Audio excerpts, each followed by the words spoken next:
시청자 여러분 안녕하십니까? 불만제로디마켓 권자영입니다. 이번 한 주 분위기 그렇게 나쁘지 않았습니다. 어제 급등 양상을 보여줬고 오늘 쉬어가는 분위기기는 했습니다만 금요일인 만큼 살짝 쉴 수도 있는 거겠죠. 아시아 시장 안에서는 지금 중국 시장의 열기가 대단합니다. 계속해서 부양책도 내놓고 기준율도 인하를 하면서 상해종합지수뿐만 아니라 심천지수, A주 다 급등 양상이 나타나고 있습니다. 중국 시장의 이런 급등이 과연 우리 시장에 어떤 영향을 줄지는 좀 지켜봐야 되는 상황이겠습니다만 어쨌든 전반적으로 증시가 올라주는 건 긍정적이라고 볼 수도 있겠죠.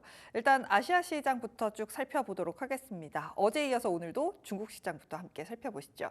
현재 상해종합지수가 보시면 3% 가까이 올라주고 있고요. 심천지수라든지 A주의 흐름도 나쁘지 않습니다. 3%가량 올라주고 있습니다. 말씀드린 대로 지준율을 내렸습니다. 바로 시장이 환호를 하면서 일주일 내내 지금 급등을 하는 모습이 나타나고 있습니다. 어느 정도였냐면 오늘 오전에 중국 거래소가 1시간 정도 잠깐 멈췄었다라고 합니다. 그 정도로 지금 거래가 활발하게 되고 있고 또 이 지준율 인하뿐만 아니라 부양책을 발표하면서 해외 투자자들도 중국 시장에 많이 들어오면서 해외 투자 거래 비중도 많이 높아졌다라고 합니다. 계속해서 상승을 이어갈 수 있을지 기대가 되는 상황이고요. 어쨌든 상해종합지수가 3개월 만에 3,000선 위로 올라오면서 현재 3,081 지나가고 있습니다. 일본 시장에서는 저희 마감 전에 아주 뉴스가 좀 나왔습니다. 새 일본 총리로 이시바 시게루가 당선이 됐습니다. 5차례 자민당 총재 선거에 도전을 했었는데 이번에 드디어 당선이 됐습니다. 아베 신조 총리의 대항마로 불리었던 사람이 드디어 총재가 됐고 과연 경제정책은 어떻게 흘러갈지 좀 지켜봐야겠습니다만 지금 엔달러 환율을 보시면 장중에 146엔까지 찍었었는데 빠르게 하락폭을 키워가면서 현재 143.31엔까지 내려와 있습니다. 일본 시장이 좀 어떤 영향을 미칠까 궁금한데 일단 일본 시장은 마감이 됐고 또 주말이기 때문에 다음 주 월요일을 좀 봐야 할 것 같습니다. 일단 니케이 지수 같은 경우는 총재 선거를 앞두고 상승을 그래도 해주면서 2.57% 상승하면서 39,000원대까지 올려붙이면서 긍정적으로 마감이 된 건 확인해 보실 수 있겠습니다. 오늘 저녁입니다. 8월 미국의 PCE 지수가 발표가 됩니다. 그러다 보니까 역시나 계속해서 요즘 이 경제 지표에 굉장히 민감하게 시장이 반응을 하고 있죠. 미국 선물을 살펴보시면 이 경제 지표 대기를 앞두고 큰 방향성 없이 흘러가고 있습니다. 일단 간밤 뉴욕 시장이 좋았던 것도 영향이 있을 것이고 과연 경기가 침체냐 아니냐 계속해서 확인하고 싶어하는 투자자들의 마음 때문이겠죠. 현재 다우존스, S&P, 나스닥 모두 약보합권 큰 움직임 없이 흘러가고 있습니다. 좀 아쉽긴 합니다. 사실 일본 시장이라든지 중국 시장이 급등을 하는 모습 안에서 우리가 좀 쉬어가는 모습이 나타났습니다. 하지만 전일 좀 올랐고 일단 삼성전자가 해결이 돼야만 지금 코스피가 올라갈 수 있는 상황이기 때문에 답답해도 좀 참아야 하는 구간이 아닐까라는 생각도 듭니다. 0.8% 하락하면서 코스피는 2,649포인트, 코스닥은 0.6%대 하락으로 774포인트에서 마감이 됐습니다. 수급을 살펴보시면 일단 환율부터 말씀을 드리면 장 막판에 역시나 엔화가 움직이면서 8원 60전 빠진 1,318원 60전에서 환율은 마감이 됐고요. 일단 외국인이 오늘 코스피 시장에서 이틀 연속으로 매수를 해줬습니다. 2,600억 원대 매수를 해주는 가운데서도 삼성전자는 매도했다는 거 좀 체크를 해봐야 할 것 같고요. 선물 시장이 오늘은 매도로 외국인이 전환이 됐습니다. 6거래일 연속 사주고 7거래일 만에 매도가 전환이 됐고 또 코스닥 시장에서도 함께 팔자가 나타났는데요. 그래도 외국인이 콜 매수를 한 것으로 보이기 때문에 이 수급적인 부분은 조금 더 체크를 해보는 게 좋을 것 같습니다. 시가총액 상위 함께 살펴보도록 하겠습니다. 말씀드린 대로 삼성전자가 이 지수의 발목을 계속 붙잡고 있습니다. 외국인이 오늘까지 하면 16거래일 연속으로 매도를 보여주면서 주가가 일본주가 힘을 내기는 참 쉽지 않은 상황이 됐습니다. 삼성전자 오늘도 0.7%대 약세 보이면서 마감이 됐고요. 오늘 삼성바이오로직스의 하락폭이 좀 눈에 띄었습니다. 6%까지 그 낙폭을 키우면서 66,000원 빠지면서 100만 원 선 아래로 내려왔는데요. 과연 이게 매수 기회가 될지 아니면 바이오의 상승은 사실 호흡이 짧기 때문에 조금 보수적으로 봐야 하는 건지 살펴볼 필요가 있을 것 같습니다. 마감딜에서 자세하게 살펴보도록 하겠습니다. 현대차가 1.7%대 약세 보여줬고요. 시가총액 상위 종목들 큰 흐름을 가져가지 못하는 상황 속에서 셀트리온이 3%대 약세, KB금융이 그래도 계속해서 KB금융 나쁘지 않게 흘러가고 있습니다. 3%대 강세로 마감 지었습니다. 코스닥 시장도 함께 살펴보도록 하겠습니다. 바이오주들이 약세를 보였다라고 말씀을 드렸죠. 알테오젠이 다시금 시총 2위 자리로 내려왔습니다. 2차 전지와 바이오 엎치락뒤치락 하게 될지 어떻게 될지 좀 지켜봐야 할 것 같은데요. 에코프로비엠은 보합권에서 마감이 됐고요. 대부분 시가총액 상위 종목들 크게 힘을 내지 못하면서 HLB가 2%대 약세 보여줬고요. 그나마 클래시스 같은 종목만이 빨간불을 켜면서 마감을 했을 뿐 오늘 큰 힘을 내지는 못한 조금은 아쉬운 시장입니다. 특히나 바이오가 하락을 하면서 시가총액 상위에 있는 종목들이 많이 파란불을 켰다는 것 확인해 보시면 좋을 것 같습니다. 오늘 사실 오른 건 중국발 훈풍을 받은 종목들이 다 올라줬습니다. 뭐 화학주, 철강주, 뭐 화장품, 카지노 뭐 이런 종목들이 쭉쭉쭉쭉 올라주는 모습이 나타났죠. 화학주 계속해서 제가 뭐 부양책 발표된 이후에 양봉을 그려내고 있습니다. 과연 이 상승이 어디까지 갈지 조금은 아쉬운 조금은 좀 지켜봐야 하는 부분이 있을 것 같습니다. 정제 마진이 실제로 돌아설지 아닐지를 봐야 하기 때문이겠죠. 롯데케미칼의 일단 11%, 효성화학, 대한유와 태광산업, 금호석유 같은 종목들이 오늘도 오름세를 기록했고요. 철강 관련된 종목들도 움직였습니다. 전 세계적으로 중국에 대한 철강 관세 장벽을 점점 높인다라고 합니다. 현대제철이 2%대, 동국산업, KCC스틸, 하이스틸 같은 종목들 상대적으로 중소형 철강주들이 오늘 좀 시세를 내는 모습이었습니다. 이외에 화장품, 카지노 오늘도 가는 모습 보여줬는데요. 특히나 이 중국 쪽에서 매출이 있는 아모레퍼시픽 계속해서 빨간불 켜냅니다. 15만 원 선 위까지 올라와 있고요. 코스맥스가 10%대, 한국콜마도 1% 올라주면서 ODM사들의 흐름도 나쁘지 않게 흘러가고 있습니다. 카지노 관련된 종목들도 오늘 롯데관광개발이 큰 폭의 상승세가 눈에 띄었습니다. 7%대 강세, 파라다이스, GKL, 강원랜드 같은 경우는 보합권이었습니다만 강세 나타냈습니다.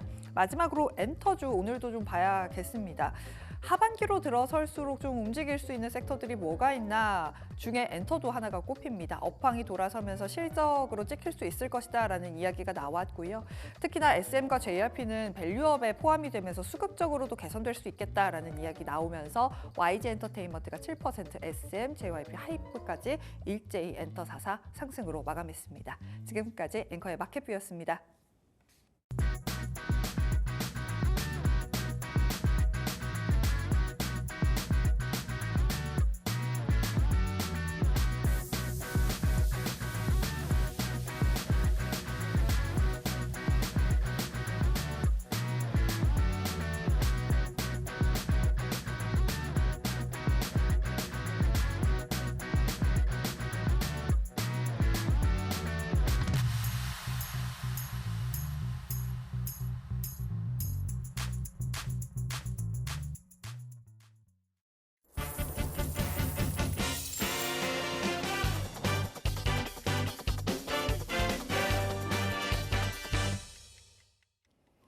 네, 마감딜 이어가도록 하겠습니다. 키워드 먼저 화면으로 만나보시죠. 네, 오늘의 주제입니다. 소외됐던 코스닥의 시간, 시총순위 또 바뀌나 2차 전지대 바이오 함께 살펴보도록 하겠습니다. 관련해서 KM파트너스의 김성훈 대표와 함께 이야기 나눠보는 시간 마련했습니다. 안녕하세요. 네, 안녕하세요. 네. 2차 전지대 바이오 지금 코스닥 시장 시가총액 1위 자리가 계속 엎치락뒤치락 하고 있는 상황입니다. 때문에 이런 주제를 또 가져오신 것 같은데 바이오 같은 경우는 사실 좀 주기가 짧다고 해야 하나요? 그렇기 때문에 아마 투자자분들이 진짜 이제는 어디를 사야 되나 되게 고민이 많이 되실 것 같습니다. 어떤 부분부터 좀 짚어보면 좋을까요? 뭐 가장 큰 거는 이제 연준의 금리 인하가 B컷으로 단행을 하면서 조달 비용에 대한 감소폭 때문에 투자의 활성화 이런 것들이 이제 바이오주들의 가장 큰 훈풍으로 다가왔지만은 이러한 그 반영 효과가 좀 일정 부분 선반영이 좀 이어지면서 사실상 바이오주들이 이번 주만 하더라도 관련된 노이즈도 한번 발생을 했고요. 그래서 사실 2차 전지의 소재주들 그동안에 좀 많이 소외됐던 이 소재주들의 반등폭이 조금 더 컸다라는 것이고 또 최근 들어서는 코스닥 시장에서 우리가 중국의 지준율 인하로 인해서 관련 이제 뭐 엔터주라든가 일부 이제 중국발 수혜주들이 반등폭을 보여주면서 빈 룸을 좀 어느 정도 태워주는 흐름을 보여주고 있습니다. 일단 뭐 추가적인 빅컷의 11월 달 흐름을 좀 봐야 되겠지만은 비둘기파로 여겨지는 시카고, 뭐 애틀랜타의 연준 총재들이 지난주 이제 고용 시장은 빠르게 좀 냉각이 되고 있는 반면에 물가 상승률은 빠르게 개선이 되고 있다. 사실 이제 우리가 고용 시장의 흐름을 좀 예의주시를 해야 될 것으로 보이는데 7월 같은 경우는 비농업이 예상치 10만을 이탈을 했죠. 8만 9천 발표를 했고 8월 달 같은 경우에 예상치는 16만을 예상을 했지만은 14만 언저리를 기록을 하면서 이제 이 고용 시장 관련돼서는 사실상 이제 11월 달에 50pp 인하 가능성을 좀 더 많이 점치는 분위기가 예상이 되고 있는 상황입니다. 거기에서 우리가 좀 분위기를 반정시킨 또 하나의 요인을 뽑자면은 마이크론 실적이라든가 엔비디아가 일단 새로운 블랙웰이 4분기에 45만 개 일단 출하가 벌써 이제 매진이 됐다는 소식이 이제 우리가 소식을 보여줬을 텐데 100억 달러 일단 예상으로 매출 우리나라 돈으로 10조 이상이죠. 매출 올릴 것으로 예상이 되면서 이 반도체 소부장과 함께 SK 하이닉스의 밸류체인 업종들 후공정 업체들 그 중에서도 전공정 후공정을 굳이 비교를 하자면 네. 후공정 관련된 업체들도 반등폭을 강하게 키워주는 흐름을 보여주고 있습니다.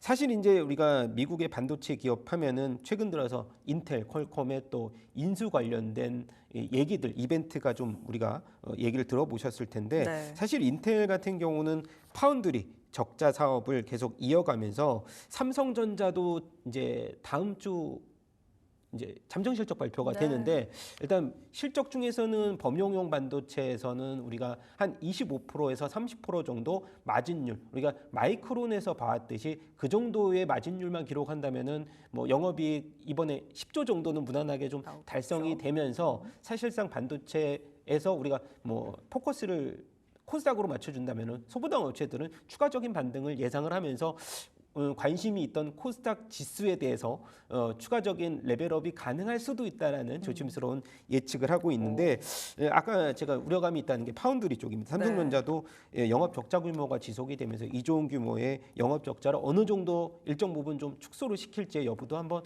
관심 있게 지켜보시기 바라겠습니다. 지금 쭉 들으면서 제가 드는 생각이 이번 주 우리 되게 바빴네요. 바빴습니다.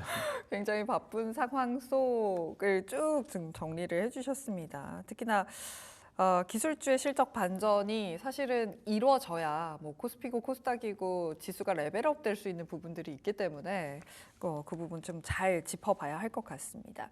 그런 가운데 사실 2차 전지 관련된 종목들이 우리가 계속 얘기했습니다. 뭐 당장 실적이 좋아지는 것도 없다. 근데 어쨌든 빈집에 수급이 들어오면서 올라가기 시작을 했고 다시금 에코프로비엠은 코스닥 시가총액 1위 자리에 탈환을 했습니다.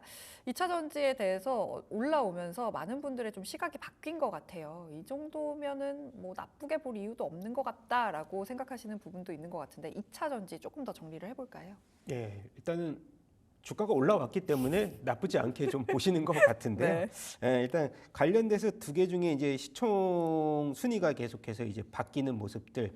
지금 알테오젠도 관련된 기대감도 계속 남아 있는 거고 사실상 생물보안법 우시 관련돼서 이제 뭐 노이즈가 일정 부분은 소멸이 됐는데 미국의 안보와 우려되는 상황에서 지금은 뭐 연방자금 지출하는 행위를 금지하는 법안이 4개 중에 이제 뭐 좀 엇갈린 오보가 좀 나왔던 것 같은데 사실상 우시 엠텍이 포함이 돼 있기 때문에 이것은 뭐 오보라고 우리가 말씀드릴 필요는 없을 것 같고요. 네. 실제적으로도 이제 관련돼서는 다시 리커버리가 바이오주가 어저께 리커버리가 된 상황이기 때문에 일단 이 우리가 실적으로서의 포커스를 맞춰 본다면은 에코프로비엠에서 이제 소재주 쪽 단에서는 3분기 실적은 예상치보다는 소폭 감소 예상을 하고 있는 상황입니다. 실제적으로도 우리가 그 LG 에너지 솔루션 같은 경우도 실적 부분이 좀 뭐 영업이익 같은 경우 56% 정도 감소를 예상하고 있는 상황에서 사실상은 실적에서 3분기 쪽으로 2차 전지를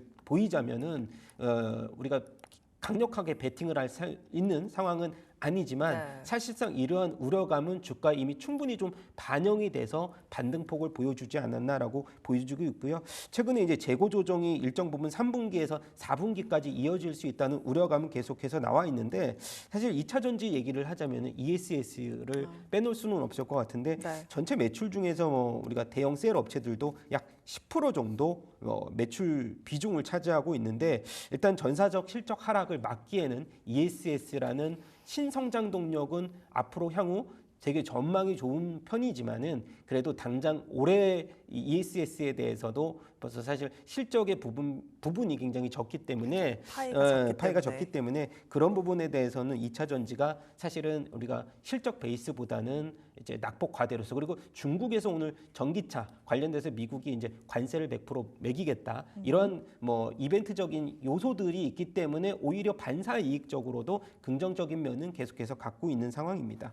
그리고 이제 우리가 알테오젠을 조금 더 얘기를 해야 될 것 같은데. 아니 제가 왜 그걸 말씀을 드리고 싶었냐면 바이오주가 그 우시바이오 관련된 오보로 인해서 급락을 했다가 어느 정도 리커버리가 됐다라고 말씀을 해주셨지만 알테오젠은 35만 원 선 위에 갔었다가 지금 오늘 종가가 33만 2천 원이기 때문에 사실 투자자분들이 느끼기에는 리커버리라고 느끼시지 않을 수도 있거든요. 네.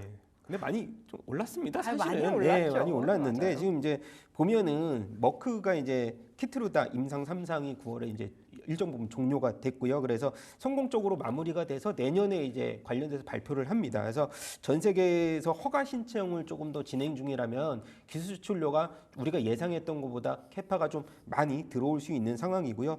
현재는 이제 ADC 관련돼서 뭐 SC 제형으로서 다시 우리가 특허 만료를 좀 연장시킬 수 있는 가능성들이 좀 있기 때문에 사실 이런 부분에서 포커스를 맞춘다면은 관련돼서의 알테오젠의 주가 성장 랠리는 당분간은 숨고르기가 이어질 수 있다. 왜냐하면 사실 이제 뭐 삼성 바이오로직스도 가격대가 황제주로서 100만 원 우리가 접근이 조금 사실 힘든 가격대이고 알테오젠도 바닥권에서 보면은 30만 원대가 저는 그렇게 싸지 않다고는 네, 느껴지지만 그렇죠. 사실 느낌이. 지금 시가총액 대비해서 앞으로의 이제 추가적으로 있을 기술 수출료가 뭐 상당 부분 뭐 영업이익으로서 이제 변환이 된다고 하면은 이 정도 가격대가 오히려 저평가의 가격대가 나올 수는 있는데 당장은 이 기술 수출료에 대해서 저는 영업이익 단으로 이제 이 단계별로 수치가 될 수 있는 가능성들이 사실 주가 대비해서 좀 우리가 예상보다 좀 느려질 수도 있는 가능성들이 있기 때문에 오히려 뭐 탑픽으로 본다면은 저희가 ADC 관련돼서 지난주에 좀 말씀을 드렸던 리가캠 바이오라든가 삼성 바이오로직스가 오히려 좀 뭐 가볍게 오히려 더 반등을 줄 수 있는 종목들이 아닌가 그렇게 보여주고 있습니다. 아무래도 뭐 사실 막 알테오젠의 그 규모가 앞으로 받을 돈의 규모를 생각하면 저평가다라고도 할 수 있겠지만 이게 언제 어떻게 찍힐지 모르는 것이고 단기적으로 급등했던 부분이 있기 때문에 좀 조정이 나올 수 있는 부분은 충분히 지금 룸이 있는 상황이라고 보고 계신 것 같습니다. 때문에 알테오젠에 대해서는 조금은 어떻게 보면 이 가격대는 비싸다고 느끼실 수도 있을 것 같고 ADC 부분에서는 리가캠도 볼 수 있겠다라고 말씀을 해주셨습니다. 2차 전지로 다시금 좀 끌고 가고 싶은 게 이제 테슬라로 인해서 우리나라 시장에 2차 전지 관련된 종목들이 움직이잖아요.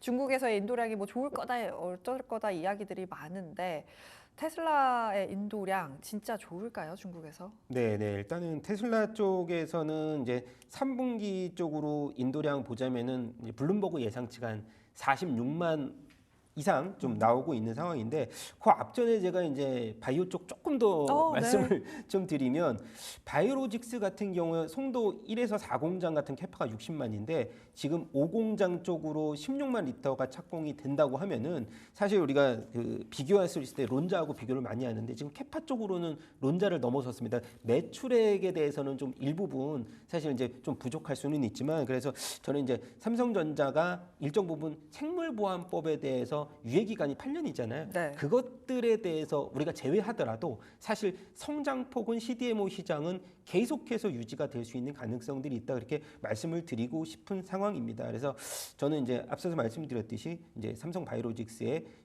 100만 원대 지금 오늘 이탈은 좀 일부분은 했지만은 계속적으로 관심을 가져야 될 것 같고요. 네. 그리고 이제 테슬라 쪽으로 이제 포커싱을 넘어가서 10월 2일 날 인도랑 발표가 되고 10월 16일 날 실적 발표가 있는데 앞서서 올해 1분기 38만 대 그리고 2분기가 44만 대 2개 분기 연속적으로 이제 작년 동기 대비해서 감소한 실적을 보였지만은 중국 쪽에서 이제 경쟁 심화라든가 대규모 리콜, 공장 폐쇄에서 사실 낙폭이 좀 과대했지만 이번에 이제 가격을 테슬라 모델 Y라든가 모델 3 사실 이제 히트 메가 브랜드였던 두 가지 제품에서 가격을 인하하면서 사실 인도량을 좀 증가했습니다. 근데 이런 것들이 마진율로서는 조금 사실 훼손될 수도 있어서 저는 이제 모델 2가 빠르게 좀 나와줬으면 하는 바람도 있고요. 그리고 테슬라 같은 경우는 전기차의 판매율로 봤을 때는 50% 이하가 조금 빠지지만은 아까 ESS 잠시 얘기를 했지만은 네. 그래서 작년 기준으로 ESS의 매출 비중은 6%대에서 올해 3분기 예상으로는 13%대까지 매출 비중이 늘어날 것 같다라는 생각은 이제 뭐 긍정적으로 작용을 할 것 같고요. 그리고 또 아까 말씀드렸던 부분 제외하고는 10월 12일에 로보택시 공개 행사가 열리고 있기 때문에 예정이 되고 있기 때문에 각종 이벤트가 굉장히 좀 2차 전지에 대해서 우호적으로 작용을 할 수 있는 부분이 있다. 뭐 하지만 아까 말씀드렸듯이 2차 전지보다는 바이오주 쪽으로 이제 포커싱을 좀 더 넘어가야 될 것 같다라는 분위기는 계속 이어가고 있습니다. 아무래도 사실 테슬라 같은 경우는 모델 3, 모델 Y가 모델 자체가 노후화 나온 지 오래됐기 때문에 새로운 모델이 나와야만 어느 정도 진짜 의미 있는 실적이 좀 나올 수 있는 부분이 있습니다. 그렇기 때문에 어떻게 보면 바이오 쪽으로 조금 더 수급이 쏠릴 수 있는 가능성에 대해서 말씀을 해주셨습니다. 바이오로 수급이 다시 쏠린다? 그렇다면 봐야 하는 게 어떤 부분일지 저는 제일 궁금하거든요. 그게 CDMO가 될지 아니면 뭐 신약 개발 쪽이 뭐 ADC 같은 그런 항암제 쪽이 될지 어떤 걸 가장 좀 긍정적으로 보면 좋을까요? 지금은 이제 ADC하고 네. CDMO를 좀 더 같이 보는 게 같이 중요한데, 보는 거. 그래서 뭐 글로벌 빅파마 업체들도 CDMO에서 이제 공장 증설을 계속 이제 계획 중이다라고 하는데, 사실 이제 단기적으로 봤을 때는 뭐 이제 비용이라든가 기술 개발이 좀 난이도가 낮은 CDMO 쪽을 계속 이제 포커싱을 맞추고 있는데, 사실 이제 CDMO 시장이 계속해서 성장하려면 마진율이 좋은 ADC 항체 약물 접합물 쪽으로도 일단 뭐 계속해서 성장을 하면서 CDMO에 이제 위탁 생산을 주는 그러한 뭐 밸류체인 구조로서가 사실상은 이제 우리가 가장 좋은 파이프라인이라고 보시면 될 것 같고요. 풍부한 임상 단계의 파이프라인 블랙버스터 약품이 계속해서 출시가 되고 있는 상황이고, 사실 고객사 같은 경우 외부 고객사 같은 경우도 외주의 트렌드가 계속 유지가 될 수 있는 상황이 마련이 되기 때문에 일단 위탁 개발과 생산을 담당하는, 저는 이제 ADC에 관련돼서 리가켄 바이오를 말씀드렸지만 관련된 우리가 그 종목을 뽑자면 굉장히 좀 손에 꼽는 종목일 것 같아요. 그래서 실질적으로 흑자 전환 숫자가 찍히는 종목들은 일부분에 불과하기 때문에 오히려 지금은 CDMO 시장에서 종목들을 우리가 선별해서 투자를 하는 것이 또 굉장히 좀 뭐 맞는 전략이다, 저는 그렇게 보고 있지만은 네. 뭐 두 가지 중에 뭐 2차 전지와 바이오 중에 뭐 이제 우리가 투트랙 전략으로 계속 가져가는 것이 사실은 좀 안정적인 투자의 방법이라고 하반기 쪽으로 갈수록 그렇게 보여지고 있습니다. 뭐 한 섹터만 사실 가져갈 수가 없잖아요. 네. 그렇기 때문에 투트랙 말씀을 또 해주셨습니다. 그렇다면 바이오가 단기적으로 좋은 분위기가 연출이 되고 이게 11월까지 사실 이어지게 된다면 또다시 B컷에 대한 이야기가 나오잖아요. 네. 그럼 성장주가 또 성장 동력을 얻게 될 거고 코스닥 시장 전반적인 상승세가 연출이 될 수도 있지 않을까라는 생각도 드는데 그런 부분에 대해서는 어떻게 보세요? 이제 기사를 많이 보신 분들은 아시겠지만 사실 개인 투자자분들은 금투세에 대해서 굉장히 민감한데 예민하시죠. 네. 예민한데 사실은 이제 금투세에 대해서 5천만 원 이상 이제 수익이 나신 분들이 네. 한해서 이제 그 베리어가 책정이 되는데 사실 최고가 우리가 본다면 한 27% 정도 이제 우리가 그 세금을 내야 되는데 사실 개인 투자자분들이 5천만 원 이상의 비중, 수익을 내는 비중이 평균적으로 1%밖에는 안 되고 있습니다. 사실상 그래서 그 정도로서 이제 우리가 본다면은 사실 금투세가 실질적으로 추진이 된다고 한들 그렇게 코스닥 시장에는 여파가 크지 않다고 저는 생각이 되고요.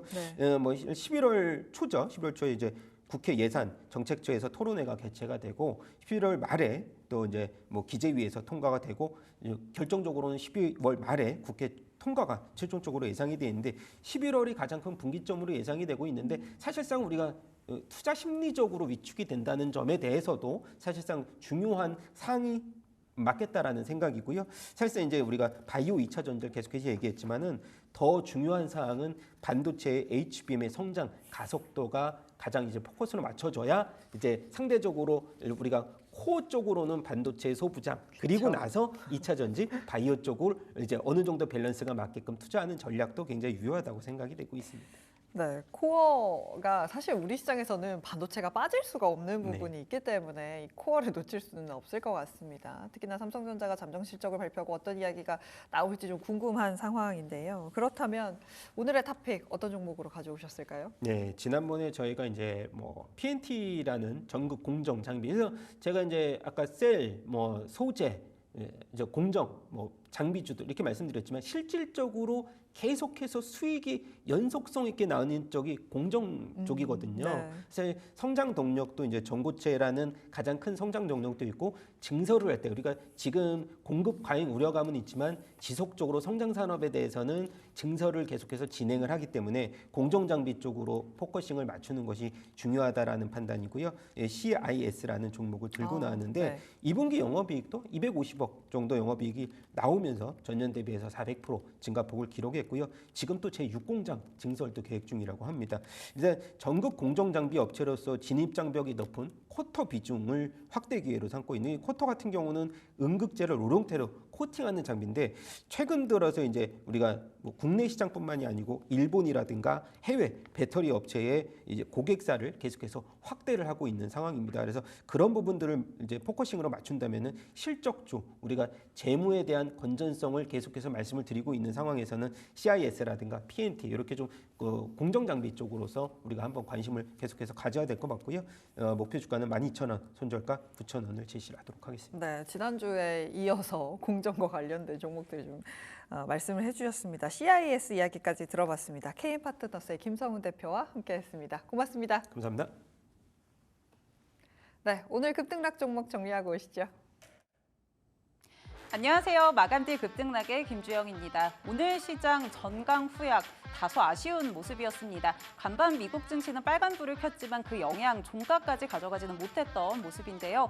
오늘 시장에서 어떤 종목들 관심 받았는지 같이 한번 정리해 보겠습니다. 상승했던 종목 5위 살펴보면요. 코스맥스 확인됩니다. 오늘 중국향 화장품주들의 강세가 눈에 띄었습니다. 대표적으로 중국의 매출 비중이 높았던 아모레퍼시픽부터 LG 생활건강 강세 흐름이 이어졌는데요. 역시나 중국의 경기 부양책 영향 받아가면서 풍풍이 좀 불었던 모습이고요. 특히 코스맥스 같은 경우 신한투자증권에서 그동안 실적 우려로 투자 유사 기업 대비해서 주가가 좀 부진했었는데 이제는 실적 기대감이 조금 더 높아진다라는 이야기들이 나오면서 매수세가 들어왔던 모습입니다. 오늘 코스맥스 같은 경우 10%대 강세로 마감을 했습니다. 4위 살펴보겠습니다. 4위는 형지엘리트 올라왔습니다. 역시나 중국의 경기가 회복될 것이다라는 기대감들이 작용을 하면서 형지엘리트 다시 한번 매수세가 강하게 들어왔는데요. 계속해서 이 중국 법인의 실적 성장세가 투심을 자극했던 모습이고요. 오늘도 강세 보이면서 17%대 급등하면서 마감했던 모습 확인되고 있습니다. 3위 살펴보겠습니다. 3위는 고려산업 올라왔습니다. 그동안 앞서 한 차례 해운주들을 좀 살펴보면은 미국 항만 노동자들 파업 예고를 하면서 해상 운임 상승할 것이다라는 전망에 기대감을 좀 모아갔었는데요. 오늘은 캐나다 소식까지 좀 더해졌습니다. 이 밴쿠버항 곡물터미널 노동자들이 파업에 나서면서 오늘 관련주들 영향을 받아갔는데요. 특히나 캐나다 하면 전 세계 밀 수출 4위 국가이고 또 이 밴쿠버항을 통해서 수출량의 70%가 지나고 있기 때문에 오늘 곡물주들까지 영향 받아갔습니다. 고려산업 같은 경우 오늘 22%대 급등하면서 마감을 했고요. 이 밖에 미래생명 자원 등도 급등했던 모습 확인되고 있습니다. 2위 살펴보겠습니다.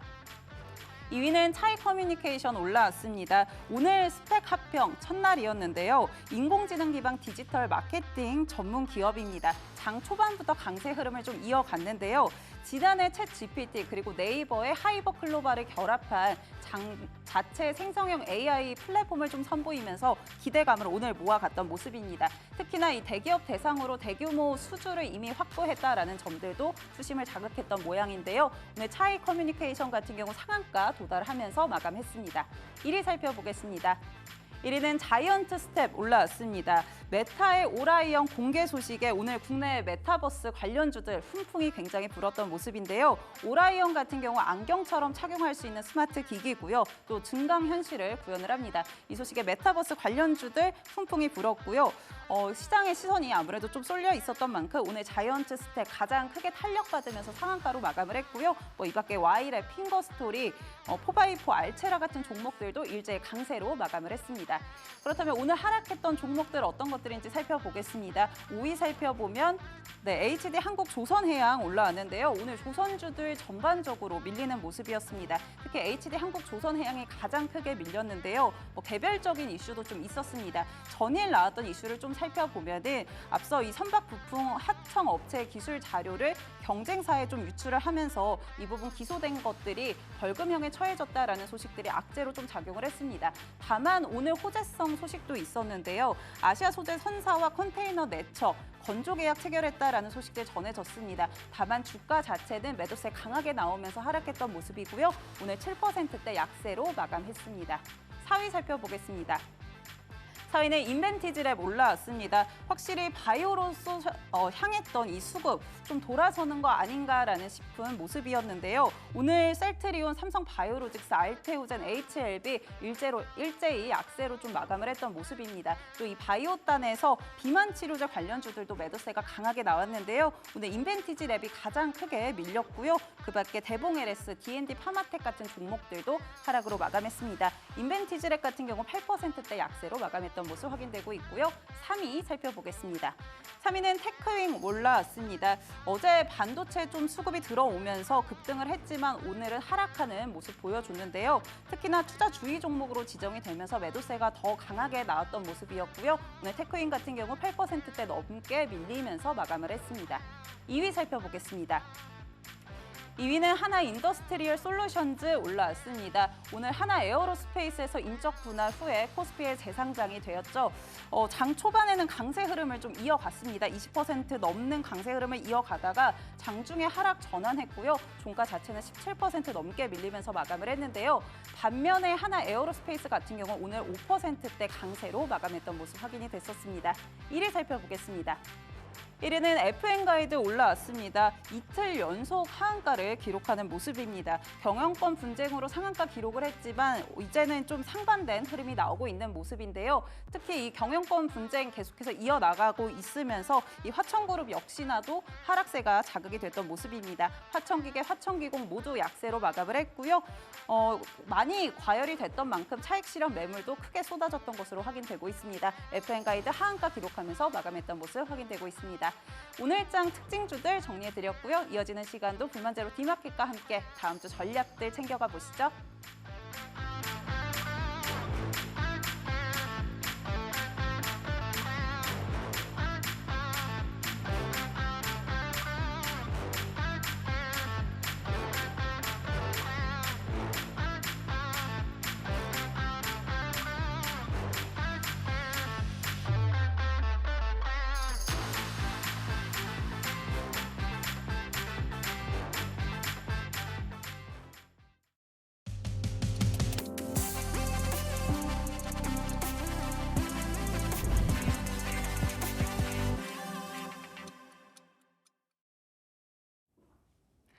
네, 오늘의 타임어택 이어가도록 하겠습니다. 레몬리서치의 김민수 대표님 나와 계십니다. 안녕하세요. 안녕하십니까. 네, 시간외 거래 쭉 살펴보도록 하겠습니다. 지금 시간외 거래 거래량 1, 2위가 인버스 쪽이네요.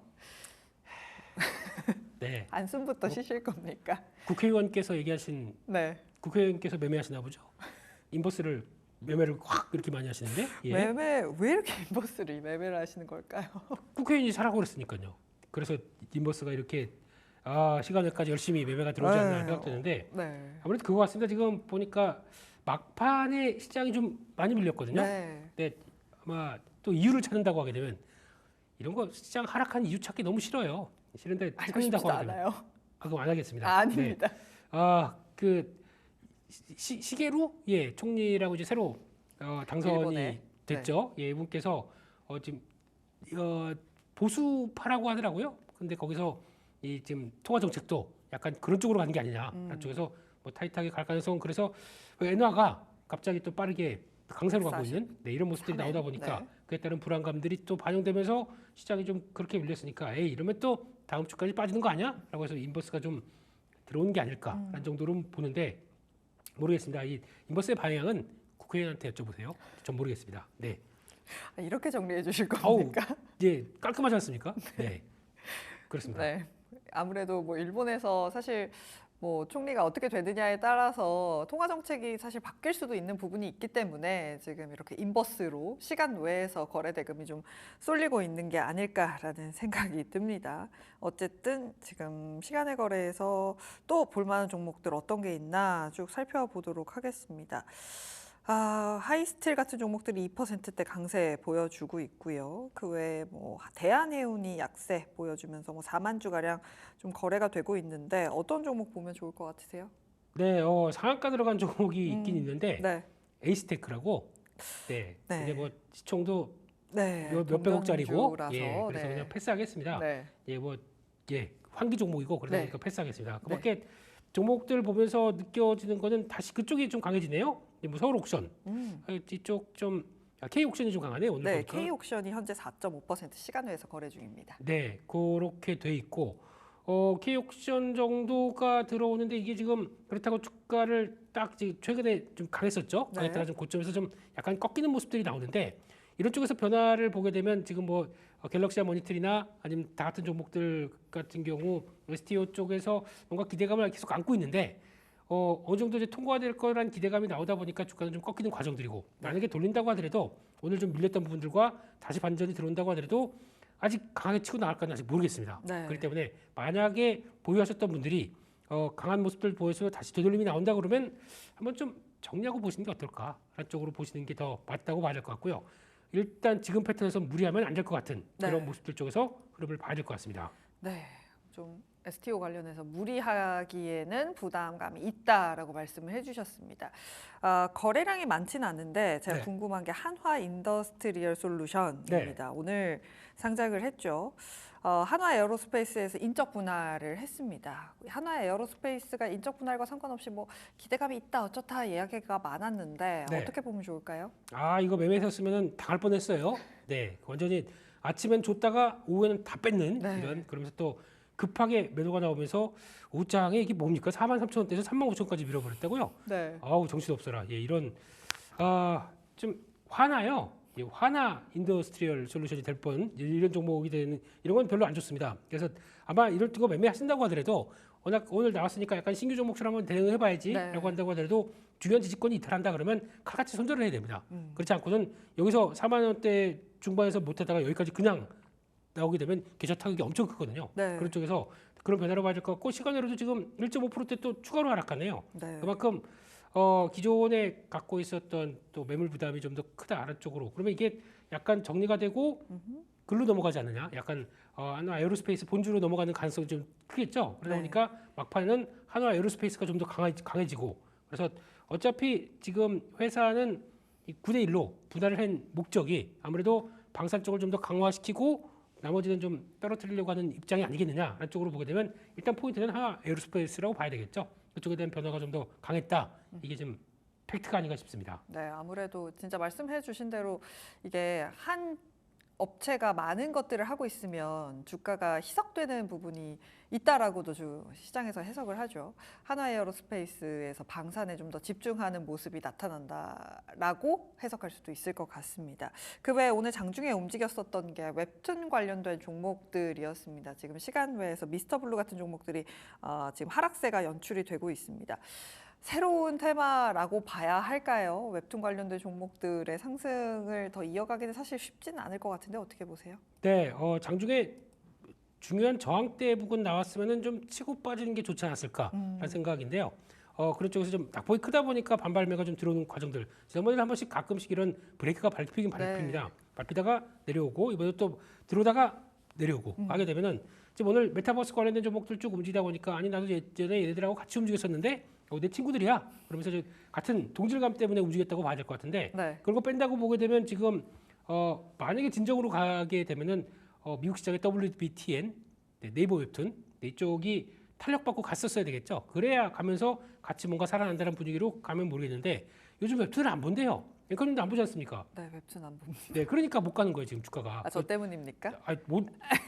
모든 사람들이 같이 보고 와 이 웹툰 재밌다 너도 볼래? 그래서 같이 보고 이렇게 공유하고 이렇게 나가야 되는데 네. 그게 아니라 웹툰 뭐 언제 웹툰이야? 이렇게 되다 보니까 이게 지금 트렌드에 안 맞는 거죠. 네. 차라리 지금은 쇼츠 보고 틱톡 보고 하다 보니까 쇼츠는 잘 보시죠? 네. 그러네요. 딱 거기서 나오기 시작하나요. 그러니까 이런 쪽들이 트렌드가 안 맞다라고 하게 되면 시장에서는 위축됐다가 강하게 한번 반발 나온다 그러면 일단 기회를 이용하는 정도 그렇게 보는 게 맞지 않나 싶습니다. 네, 장중에 웹툰 관련된 종목들이 뉴스가 나오면서 움직였었는데요. 시간 외에서 또 전략 들어봤습니다. 지금까지 시간 외 거래 함께 살펴봤습니다.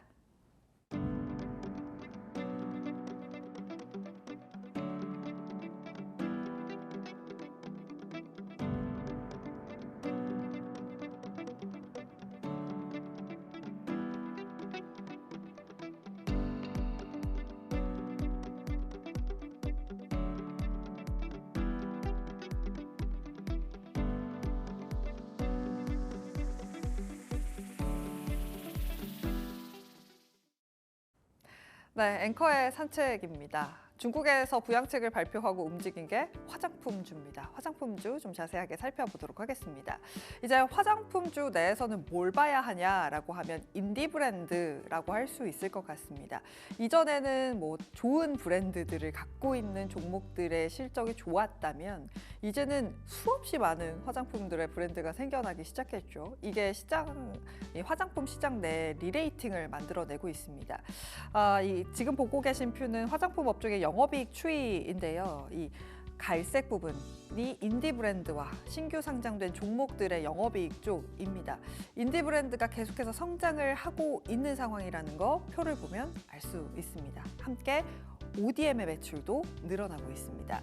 인디 브랜드들이 이렇게 성장을 할 수 있었던 건 분업화 때문입니다. 일단 인디 브랜드의 화장품들을 만드는 제조업체 수를 보시면 5천여 개 정도 됩니다. 그런데 책임 판매 업체 추이를 보시면 단위수 자체가 다릅니다. 지금 22년, 23년에 이미 3만 5천 개가 지금 넘어간 걸 확인해 보실 수 있는데요. ODM 업체 같은 경우는 제한된 플레이어 수 속에서 화장품들을 계속 만들어내고 있고 브랜드들은 계속해서 많아지고 있다라고 해석을 해주시면 될 것 같습니다. 여기에 멀티 브랜드 샵들이 많이 나타나면서 오프라인 매장에 대한 부담이 줄어들면서 다양한 판매자들이 생겨나기 시작했습니다. 대표적으로 말할 수 있는 게 바로 올리브영입니다. 많은 분들이 올리브영 이제는 너무나 당연하고 어딜 가나 매장들이 있죠. 그래서 올리브영의 추이를 보시면 점포수 계속해서 늘어나고 있고 매출액도 빠르게 증가를 하고 있습니다. 이렇게 올리브영이라는 초대형 멀티 브랜드 샵이 나타나면서 이제 전통 기업과 인디 브랜드 간의 판매 채널 불균형이 사라졌다라는 겁니다. 올리브영에 똑같이 입점해서 똑같이 매대에 있으면 판매 불균형이 없다라고 할 수 있겠죠. 또 SNS의 출현으로 앞서 우리가 얘기한 틱톡이라든지 쇼츠 같은 것들을 이용한 마케팅을 할 수 있게 되면서 디지털 광고 쪽으로 집중을 하는 것도 어떻게 보면 이 인디 브랜드들이 성장할 수 있는 하나의 이유라고 할 수 있을 것 같습니다. 여기에 한 가지 더 이야기를 하자면 해외로 진출할 때의 경우 실리콘투로 대표가 되는 해외 전문 유통 업체와의 연계를 통해서 해외 진출도 너무 쉬워졌기 때문에 인디 브랜드들의 성장이 계속해서 이어지고 있다라고 생각해 주시면 될 것 같습니다. 이런 가운데 미국의 쇼핑 시즌이 돌아옵니다. 아마존 프라임데이가 10월 8일, 9일에 열리게 됩니다. 사실 매출의 기준으로 보시면 7월이 더 크게 열리고 있는 상황입니다만 그래도 의미가 있습니다. 10월에 열리는 프라임데이. 왜냐하면 미국의 쇼핑 시즌의 시작을 알리는 것이 바로 아마존의 프라임데이이기 때문입니다. 특히나 이렇게 미국의 쇼핑 시즌이 시작이 되면 화장품주에도 더 긍정적인 영향을 줄 수 있다라는 분석들이 나오고 있는데요. 8월 미국향 화장품 수출 보시면 전년 동기 대비 70%가량 증가한 1억 5,794만 달러였습니다. 과거 미국향 수출 중에서 가장 높은 수준이었고요. 처음으로 미국이 중국을 추월하기 시작했습니다. 이제 중국으로 수출되는 것보다 미국으로 수출되는 화장품이 더 많다라는 거겠죠. 인디 브랜드 수요에 대응하기 위해서 국내 ODM사들은 계속해서 캐파 증진에 대한 이야기를 내놓고 있습니다. 특히나 국내 ODM 4개사인 코스맥스 한국콜마, 코스메카 코리아, CNC 인터내셔널은 2026년까지 최대 46%까지 캐파 증설을 하겠다라고 하는데 여기서 포인트는 탈중국, 중국이 아닌 부분에서의 캐파 증설이 더 눈에 띈다라는 점입니다. 한국콜마, CNC 인터내셔널은 중국 외 캐파를 26년까지 각각 41%, 45% 늘릴 거라는 이야기를 내놓기도 했습니다. 그렇다면 K-뷰티 업체들의 미국 시장 진출이 아마 투자 포인트가 될 수도 있을 것 같습니다. 다울투자증권에서 탑픽으로 제시한 게 코스메카 코리아와 APR인데요. 코스메카 코리아 같은 경우는 가동률이 정상화되면서 실적 개선을 이룰 수 있을 것이다라는 거고요. APR 같은 경우는 이제 4분기 최대 매출을 기록할 수 있을 것이다라면서 탑픽으로 제시하기도 했습니다. 다른 증권사들에서는 대부분 실리콘2에 대해서 굉장히 긍정적인 분석을 내놨습니다. 아무래도 실적의 안정성이 높고 비미국 쪽에서도 실적을 만들어낼 수 있는 부분이 있기 때문이다라고 그 이유를 밝혔는데요. 실리콘2의 국가별 매출 비중을 보시면 30% 정도가 미국이고요. 이외에 유럽 쪽 있고 또 아시아, 또 캄보디아까지 다양한 국가들의 수출을 하고 있기 때문에 이 부분이 또 긍정적으로 해석을 하는 것 같습니다. 화장품 업종 내에서 계속해서 사실 중국 때문에 오르는 건데 결국에 증권사들에서는 미국향 매출이 있는 종목들을 긍정적으로 보고 있습니다. 투자 포인트 잘 확인하시면서 접근해 보시면 좋을 것 같습니다. 지금까지 앵커의 산책이었습니다.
네, 내일의 장바구니 계속해서 레몬리서치의 김민수 대표와 이야기 나눠보도록 하겠습니다. 오늘 금요일인 만큼 이번 주 시장 좀 어떻게 보셨는지 궁금합니다. 이번 주 월요일 종가가 2,602포인트였고요. 오늘 종가가 2,649포인트입니다. 어쨌든 2,600 위에서 이번 주 마감이 되기는 했는데 어떻게 보셨어요? 요거에 만족하라고요. 네, 와 지금 다른 증시는 그래도 유동성이 들어온다라고 하면서 좀 훅훅 들어오면서 특히 이제 그동안 저희가 중국 그렇죠. 참 그냥 답답하다. 우리가 못 가는 거를 중국이 안 가는 걸 위안을 삼고 있었습니다. 그러니까 중국이 위안화를 쓰죠. 네. 근데 이런 상황 쪽에서 그러다 보니까 중국이 지수상으로 좀 한 주간에 10%가 넘게 올라왔어요. 이거를 보면서 저희가 느끼는 심정은 왠지 이제 배신감을 느끼는 거죠. 네. 경기부양책 잘 쓰면 저렇게 되는구나. 그렇죠. 우리는 그렇게 되면은 이제 올해 그래도 그나마 좀 처진 국가, 그러니까 증시 상승률이 제대로 못된 국가 쪽에서 중국이 꼭 끼어 있었는데 중국이나 홍콩 근데 이게 다 휙 날아갔으니까 저희만 남았네요. 네. 저희랑 러시아만 남았습니다. 자, 어떻게 뭐 좀 해주셔야 됩니다. 어떻게 뭔가 변화가 나와야 되고, 네. 예, 그 뭐 이런 시장에서 뭐 금투세 어쩌고저쩌고 이런 얘기 확 좀 집어치우고 좀 깔끔하게 들어가기 시작을 해야 시장 변화가 나오겠죠. 그게 다음 주가 좀 되기를 기원하면서 안간 시장은 그래도 그 어떤 보복성 매수, 울분에 찬 매수가 나올 수 있겠다. 쪽에 대해서 희망을 갖고 다음 주를 봐야 될 것 같습니다. 말씀해주신 대로 사실 중국이 뭐 하루에 3% 4% 너무 우습게 올라주고 상해종합지수 3천 가겠어 했는데 3천 가고 하다 보니까 이런 말씀을 좀 해주시는 것 같습니다. 네. 사실 고용 보고서가 미국에서 이제 나오게 되잖아요. 네. 이거에 대해서 사실 시장에서 굉장히 민감하게 반응을 할 것이다라는 분석들이 많은데 어떤 내용인지 좀 더 자세하게 설명 부탁드릴게요. 네, 다음 주 또 이제 고용 관련된 지표들 월말 월초 이렇게 되다 보니까 또 많이 집중을 할 걸로 보여지고 있는데 그런 쪽에서 나오는 것들 이제 고용이 안 좋다. 지금 예고는 고용이 안 좋을 것 같으니까 연준이 금리를 인하했다는 쪽으로 나와서 이제 선제적인 금리나 네. 이런 쪽으로 나오고 있는데 진짜 이제 금리가 안 좋기, 고용이 생각보다 부진하게 나왔다. 그러면 시장 반응들은 두 가지로 해석할 겁니다. 금리 인하가 빨라지겠네, 비컷 이런 쪽으로 해석할 거고 아니면은 지금 예상보다 더 안 좋은 모습들이 나온다라고 하게 되면 경기 안 좋은 거 아니야? 진짜 안 쪽에서 또 좋은 거 아니야? 반응을 하겠죠. 이렇게 되면은 또 시장에 또 출렁임이 나오겠죠. 지금은 좋은 지표가 나와야 굿으로 해석하고 배드로 해석하다 보니까 고용 지표 안 나오게 되면 시장에 출렁임이 나올 수도 있다. 이런 것들을 염두를 하시면서 지금 또 이제 경제 지표들이 나오는데 또 그 초반에는 제조업 지표 나올 겁니다. 네. 예, 제조업 지표 나오면서 이어지는데 물론 중국 쪽도 보긴 봐야 되겠지만 중국은 지금 뭐 다음 국경절이에요. 놀러 갔어요. 그러다 보니까 지표 나온다고 하더라도 아마 30일 날 집중해서 나올 거고 네. 나머지 쪽을 가지고 본다라고 하게 되면 미국에 대한 지표를 가지고 시장이 좀 출렁임이 나올 수 있겠다. 이거는 염두해야 될 것 같습니다. 맞습니다. 배드 이스 배드라고 해석을 하고 있는 시장이기 때문에 비컷이 되냐, 뭐 어떻게 될지는 고용 보고서 발표가 되면서 좀 체크를 해보시면 좋을 것 같습니다. 그렇다면 우리는 어떤 섹터를 봐야 하나, 다음 주에는 뭐에 좀 관심을 가져야 하나 투자자분들 많이 궁금하실 것 같습니다. 뭐 봐야 할까요? 네, 일단 중국이 잘 간다는 전제하에 부러움을 담아 중국 관련된 종목들, 중국 경기 회복에 대해서 기대감이 않는 종목들 이번 주에 좀 강했었죠. 네. 이런 쪽들 보게 되면 일단 산업재 관련된 쪽으로 봤을 때 철강화, 해운 이런 쪽들 강했습니다. 네. 그러면서 일단 지금 아무도 안 갖고 있고 갖고 있다고 하게 되면 손실률이 뭐 60, 70% 될 이런 종목들 롯데케미칼이죠. 네, 이런 종목들 이거 사이클 종목이다 보니까 주가가 당연히 많이 위축됐을 거고 네. 그런 쪽에서 지금 월봉상으로 본다고 하더라도 와 최근에 작년이 고점이었네. 작년 2021년도가 고점이었는데 21년. 예, 30만 원대에서 지금 10만 원대까지 왔었으니까 올라와서 3분의 1 토막이네요. 이게 올라와서 그럴 정도까지 처참하게 빠지다 보니까 그런 쪽에서 이거 아무도 안 갖고 있겠지? 지금 관심도 없겠지? 그러면서 매수세가 쑥 들어오면서 나왔던 변화 보게 되면 이게 지금의 중요한 흐름이 아니었을까? 아무도 관심이 없다 보니까 들어오는 변화. 그쵸. 그리고 또 마찬가지로 철강도 그렇죠. 누가 요즘 철강주 사? 철강주 사면 정신이 있어? 뭐 이런 쪽으로 나오다가 이 변화가 좀 나오는 게 이제 중국도 구조 조정을 하고 거기서 변화가 나온다라고 하게 되면 이게 또 하나의 흐름이 되겠다는 쪽에서 철강, 화학, 또 해운은 BDI 지수 또 올라오고요. 네. 이런 쪽에서 기대감을 안고 움직이는 게 좀 더 컸었다라고 바라보고 있는데 근데 이거를 지금 해석하기에는 그러면은 이게 계속 갈 수 있을까? 하는 쪽들은 아직 중국 경기 부양에 대한 효과들이 좀 확인이 되기 시작해야 그다음부터 나오기 시작하겠죠. 그렇죠. 그러면 그 지표 확인할 때까지 좀 시간이 걸린다. 그런 쪽들도 보셔야 될 것 같고 그밖에 소비 쪽에 대한 종목들도 좀 강했습니다. 네. 소비 종목들 보게 되면 카지노, 면세점, 화장품주. 다음 주에 중국인 관광객이 국경절 동안에 1일부터 7일입니다. 네, 저희도 이렇게 다 쉬면 안 될까요? 그러니까요. 다음 띄엄띄엄 주 이렇게 거래하면 거래하겠습니까, 사람들이? 거래도 그렇고 네. 그러면은 이틀 동안에 쉬었던 게 한 번에 받다 보니까 시장이 출렁거려요. 왜 변동성을 이렇게 사랑하게 만들어 주시는 겁니까? 쉴 거면 그냥 쭉 쉬어는 게 좋지 않을까 싶은데 네. 그러면 중국과 같이 될까봐 아무래도 이제 저희는 왔다 갔다 하긴 하는데 네. 중요한 거는 그때 국경절 연휴 때 많이 들어오신다고 합니다. 한 12만 명 정도 가까이 들어온다고 합니다. 그건 예측이죠. 네. 그 정도까지 더 들어오게 되면 이제 어떤 현상이 나오냐면 제가 지나가다 보면은 중국말이 막 들립니다. 자다가도 막 중국말 들릴 거예요. 그렇게 많이 들어오게 되면 그렇죠. 그런 쪽들이 확인되기 시작하게 되면 많이 들어오다 보니까 그러면 그 관련된 종목들 소비재 종목들 괜찮겠구나. 안쪽에서 뭐 면세점이나 카지노 그리고 또 뭐 의류 이런 것들도 해당될 수가 있겠죠. 네. 또 화장품 이런 것들도 들어와 보면서 그 변화가 들어오는지도 체크하셔야 될 것 같고 여기서 연장되면은 광군제까지 갈 거 아닙니까? 그래서 변화가 나올 수가 있기 때문에 그런 흐름들이 연결이 될 수 있을지 보는데 그러면 산업재 쪽 같은 경우는 되게 빨리 움직였어요.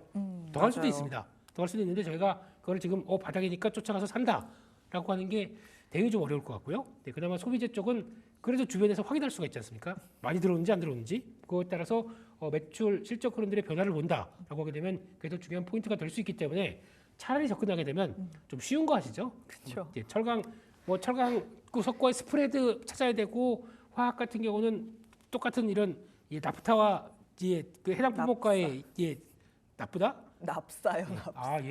저보고 나쁘다고 하는데 아닙니다. 나쁘답니다. 나쁘다 아닙니다. 네. 그 관계를 보면서 변화를 가져간다 그러면 제가 체크할 게 너무 많아요. 네. 그렇기 때문에 그런 어려운 거 하시는 것보다 차라리 확인되기 쉬운 것들 매매하시는 게 더 낫지 않나. 한쪽에서 소비주를 보는 게 그나마 나을 것 같은데 근데 그런 건 있을 것 같습니다. 이 두 종목의 패턴들은 중국이 쭉 가다가 뭐 2% 3% 가는 거 모릅니다. 가다가 또 확 빠진다. 네. 조정 나올 것 같아요. 그렇기 그쵸. 때문에 그걸 너무 빠르게 움직이게 되면 또 당연히 차익 매물이 나올 수밖에 없는 거죠. 그렇기 때문에 아마 지수 자체가 10% 올랐다는 얘기는 차익 매물 압박도 만만치 않은 걸 다음 주에 내포하기 때문에 일단 뭐 적극적으로 붙는 것보다는 그럴 가능성을 감안하고 만약 갖고 계신 분들도 마찬가지입니다. 여차하면 나와야지 생각하시는 게 더 맞지 않나 싶습니다. 네, 아무래도 중국이 움직이면서 우리 시장에서 움직였던 산업재, 소비재를 어쨌든 봐야겠죠. 중국이 더 갈지 안 갈지는 모르겠으나 어쨌든 네. 좋은 정책이 나온 거니까 그런 부분에서 산업재 같은 경우는 사실 확인해야 하는 지표들이 많습니다. 실제로 중국에서 펼친 이 정책들이 소위 먹히는가, 진짜 경기가 풀리는가 에 대해서 확인을 할 부분들이 있기 때문에 조금은 어려울 수 있는 접근이 어려울 수 있는 부분들이 있고 상대적으로 소비재 쪽에 대한 관심을 말씀을 해주셨는데 뭐 네. 화장품, 카지노, 면세점 이것도 다 좀 다르게 저는 접근을 해야 되지 않을까라는 생각이 들어요. 어떻게 해요? 화장품주부터 좀 살펴볼까요? 그럼 네.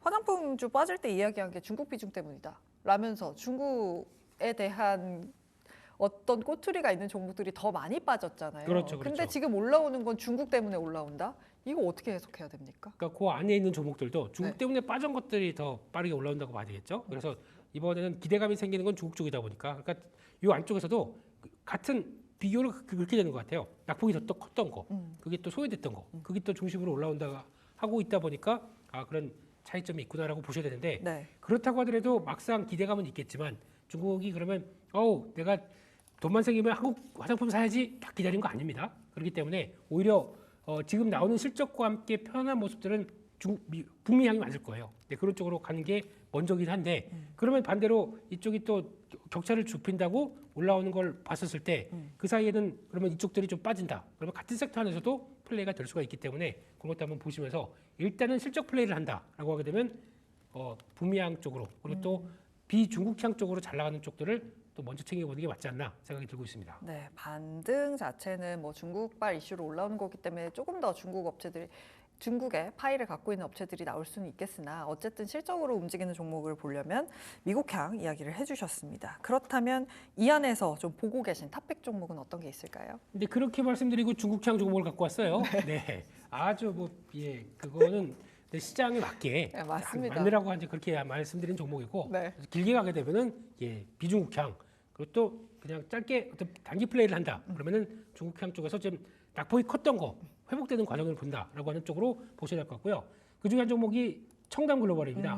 네, 우리 주가가 고점에서 많이 빠졌죠. 네. 그런 상황 쪽에서 이거를 회복하는 과정 쪽에서 일단은 거래에 들어오면서 주가 탄력들이 좀 살아나는 분위기죠. 근데 아직까지는 이게 지금 보통 광군제가 있는 그 3분기, 4분기로 넘어가면서가 가장 실적이 잘 나오는 부분입니다. 3분기 때는 재고 쌓고 11월 11일 맞죠? 1111. 네, 그때 광고제 들어올 때 그때 판매가 되다 보니까 그때 이제 실적이 변화가 된다. 하게 되면 계절적 성수기도 들어왔죠. 그런 쪽에서 청담 글로벌의 가장 큰 특징은 실리콘2처럼 이커머스 쪽의 회사긴 한데 중국과 홍콩 쪽에 좀 더 무게를 두는 모습들이다라고 하게 되면 거기서 나올 수 있는 변화를 한 번 더 기대를 할 수 있겠죠. 그래서 아마 이런 쪽들은 약간 좀 주춤했다가 단기 매물 소화하고 여전히 중국에 대한 기대감이 높다 그러면 한 번 더 레벨업을 시도하는데 그때는 장중에 되면 쫙 올라갔다가 내려가는 이런 어떤 모습을 보여줄 수가 있기 때문에 네. 올라갈 때 추격하지 마시고 약간 좀 주춤했었을 때 그때 자리 보면서 눌림목 쪽에서 들어갔다가 그걸 변화가 들어오는 것들을 보고 대응하시는 게 좋지 않나 라는 쪽에서 탄력을 보고 이용하자 라는 쪽으로. 그리고 또 한때 이 종목들 주가 반응 나오기 시작하게 되면 이런 식으로 올라갔었어요. 이때도 보면은 6월 달에 한 8,000원대 있던 주가가 금방 13,000원 갑니다. 뭐 60-70%씩 올라가요. 발음도 안 되네요. 네, 부러워서. 네, 그래서 이런 것들 보게 되면 비슷한 모습들이 가능할 수도 있는 저력이 있기 때문에 네. 그러니까 탄력들을 한번 노려보자 이렇게 말씀드리겠습니다. 아무래도 사실 뭐 중국 이야기가 붙으면서 많이 빠졌던 종목들의 탄력이 더 좋을 수 있는 부분이 있고 이 탄력을 우리는 이용해 보자라면서 청담글로벌 이야기해 주셨습니다. 지금까지 레몬리서치의 김민수 대표였습니다. 고맙습니다. 감사합니다. 네, 주목해볼 일정들 정리해드리는 시간이죠. 장바구니 일정 정리해 보겠습니다. 다음 주 월요일 9월의 마지막 거래일인데요. 어떤 일정에 좀 주목을 해봐야 할지 같이 살펴보면요. 첫 번째 일정은 계속해서 경기 부양책에 좀 훈풍이 불고 있는 중국 증시죠. 월요일에는 제조업 그리고 서비스업 PMI가 발표가 됩니다. 지난 발표를 보면 49.5를 예측을 했는데 실제 49.2를 기록하면서 경기가 위축되어 있다는 부분을 계속해서 확인을 했는데요. 이 기조가 계속 이어졌을지 한번 확인해 보시는 게 좋을 것 같습니다. 두 번째 일정도 확인해 보겠습니다. 두 번째 현지 시간 30일에 댈러스 연은 제조업 지수가 발표가 됩니다. 제조업 활동을 평가할 수 있는 중요한 경제 지표로 꼽히기도 하는데요. 앞서 9월 같은 경우 제조업 PMI 47을 기록을 하면서 전월보다도 하락을 했고요. 또 전망치 48.6보다도 하회를 했습니다. 계속 경기 위축이 되고 있다는 것들을 확인을 하고 있는데 월요일 지표들 한번 확인해 보시면 도움될 것 같고요. 세 번째도 열어보겠습니다. 네, 세 번째 일정, 한국에서는 8월 소매 판매가 발표가 됩니다. 소매 판매 같은 경우 지난 예측치 1.0을 좀 예측을 했었는데 실제는 마이너스 1.9를 기록을 하면서 계속해서 증가세였던 소매 판매 한 달 만에 좀 꺾였다라는 평이 나왔었는데요. 이 마이너스가 계속해서 이어질지도 한번 확인해 보시면 도움 될 것 같고요. 마지막 일정도 열어보겠습니다. 네, 월요일에 정부가 지속가능 항공유 로드맵을 발표를 합니다. 앞서 확산 전략들을 발표를 하면서 2027년부터 이 지속가능 항공유 혼합 급유 의무화를 좀 내놓았는데요. 관련해서 어떤 소식들 나오는지 관련주와 함께 흐름들 체크해 보시면 도움 될 것 같습니다. 지금까지 장바구니 일정 정리해드렸습니다. 네, 상해종합지수가 2.8%대 강세로 마감이 됐습니다. 지금 제가 차트를 좀 띄워놨는데요. 상승폭 보면 대단하죠. 또 아래쪽에 보면 거래량이 있는데 거래량도 적지 않았습니다. 앞서 들어본 대로 사실 급등에 따른 차익 매물이 나올 수도 있는 상황인데 중국은 다음 주면 또 쉬어가게 됩니다. 일주일 동안 우리 시장이 무엇을 봐야 할지는 결국에는 또 미국 시장을 봐야겠는데요. 과연 상승을 더 이어갈 수 있을지 계속해서 지켜보시면 좋을 것 같습니다. 불만제로 디마켓 준비한 소식 여기까지입니다. 함께해 주신 여러분 고맙습니다.